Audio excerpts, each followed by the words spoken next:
ಮಾನ್ಯ ಶ್ರೀ ಇಂದಿರಾ ಗಾಂಧಿ ಅವರಿಗೆ ಮನವಿ ಪತ್ರ ಕೊಟ್ಟರು.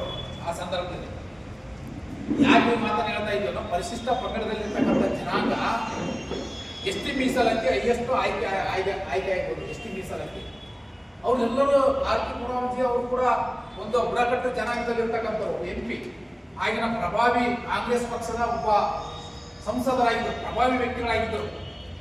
ಆ ಕಾಂಗ್ರೆಸ್ ಪಕ್ಷದಿಂದ ಸಾಕಷ್ಟು ಅವ್ರ ಪಕ್ಕದಲ್ಲಿ ಬಂದು ಕುಳಿತುಕೊಂಡ್ರು. ಆಗ ಯಾವ ಕ್ಷೇತ್ರದಿಂದ ಆಯ್ಕೆ ಮಾಡಿಕೊಡ್ತಾರೆ ಅಂತಂದ್ರೆ ಪಂಗಡ ಕ್ಷೇತ್ರದಿಂದ ಆಯ್ಕೆ ಆಗಿದ್ರು. ನೀವು ಯಾವ ಧರ್ಮ ಅಂದ್ರೆ ಕ್ರೈಸ್ತ ಧರ್ಮ ವಿಚಾರ ಮಾಡಿ ಸಂವಿಧಾನದ ಆರ್ಟಿಕಲ್ ತೆಗೆದ್ರು.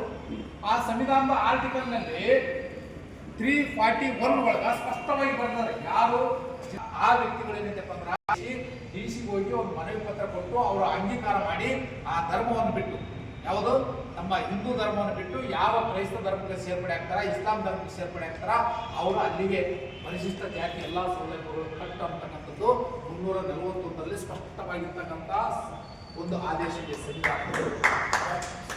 ಇದು ಅರ್ಥ ಮಾಡಿಕೊಂಡ್ರು. ಆದ್ರ 342ರಲ್ಲಿ ಪರಿಶಿಷ್ಟ ಪಂಗಡಕ್ಕೆ ಯಾಕೆ ಮೀಸಲಾತಿ ಕೊಟ್ಟಿದ್ದಾರೆ, ಅವರ ಆಚರಣೆಯನ್ನು, ಅವರ ವಿಚಾರಣೆಗಳೇನು, ಅವರ ಹಕ್ಕು ಏನು, ಕರ್ತವ್ಯಗಳೇನಂತ 342 1ರಿಂದ ಹಿಡ್ಕೊಂಡು 7ರವರೆಗೆ ನಾವು ಅಧಿನಿಯಮದೊಳಗೆ ಅಧ್ಯಯನ ಮಾಡಿದ್ರು. ಯಾರು ಮಾನ್ಯ ಶ್ರೀ ಕಾರ್ತಿಕ್ ಮುರಾರ್ಜಿ ಸ್ಪಷ್ಟವಾದ ಸಂವಿಧಾನದಲ್ಲಿ ಉಲ್ಲೇಖ ಇದೆ.